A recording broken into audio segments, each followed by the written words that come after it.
Hello and welcome to another episode of the HT Physio Quick Tips series. My name's Will Harlow and I am the Over-Fifties specialist physio based in HT Physio in Farnham, Surrey. And for today's episode, I'm going to be answering the question of how does stress affect the body? Now, you're watching this probably in 2020, and for most people, 2020 has been an incredibly stressful year. So it's only natural that we're not just going to be feeling the stress mentally, but also physically as well. And the longer I practice as a physio, the more I realize that the painful problems that people come to see me about are not always just due to the physical. There are many other things that can contribute to a painful problem, and stress is definitely one of them. Now, what stress does on a very low level is continuously releases a hormone called cortisol. And cortisol is your stress hormone. It was useful in sort of caveman times because if we were being chased by a saber-toothed tiger, we'd get a huge rush of cortisol that would drive us to take action and run away. Equally, we still have uses for cortisol today. You have a high level of cortisol in the morning when you wake up. It helps you to, start your day. It's the equivalent of the morning coffee in the natural sense of the word. But if we're constantly getting little doses of cortisol followed by adrenaline, it's really not good for our bodies, and it can lead to physical problems as well. Now, many of these problems actually fall more into the medical side of things. So if you're worried that you've got problems with your gut, or you're not sleeping well, and various other things, you should speak to your GP about the fact that you're under quite a bit of stress, just to see if it might actually be the stress that's behind some of these other problems. From a physiotherapy point of view, there are certain areas of the body that tend to get very uptight and tense when someone's chronically stressed.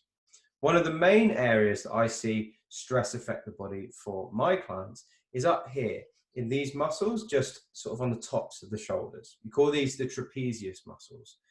And they tend to get quite tight when people are stressed. And the reason they get tight is actually down to evolution again. So when we were stressed in kind of caveman times, one of the things we used to do is we tried to make ourselves more threatening. So our shoulders come up to display that we're, big and scary. So if we're being threatened by an enemy, it would make us look more scary and probably avert the chances of a fight. Now, from biological terms, we actually haven't changed that much in the last 20,000 years. So we still get that same effect when we're stressed. Our shackles come up, and it happens on such a subconscious level that you won't even realize it. So if you're having stressful days and at the end of the day, you just feel tight and stiff in your shoulders and up into your neck, I promise you that on a low level, what's happening throughout your day is your shoulders are coming up as you get more and more stressed. And as I said, it happens on a subconscious level. But the first thing you need to do is obviously be aware of it, and then you can take steps to prevent it. Regularly just checking in with yourself and saying, where are my shoulders at, can help you to push them down and start to try and consciously relax them if they've started to rise up.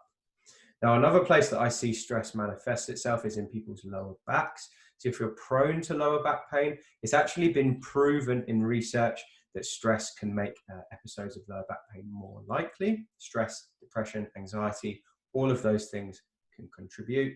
And if you have a painful problem anywhere else in your body, more often than not, it's going to be worse in times of stress than it is in times of happiness.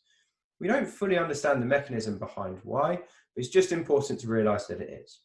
So over this festive break and beyond, make sure you're setting some time aside for yourself where you can relax, where you can regenerate, and hopefully that will ease some of the physical aches and pains as well as the emotional ones too.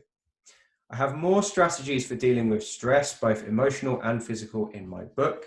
It's called Thriving Beyond 50. If you want to check it out, it's on Amazon.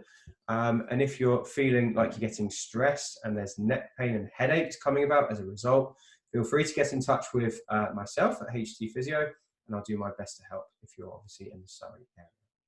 Anyway, thank you very much for watching. I hope you have a restful and enjoyable time over Christmas.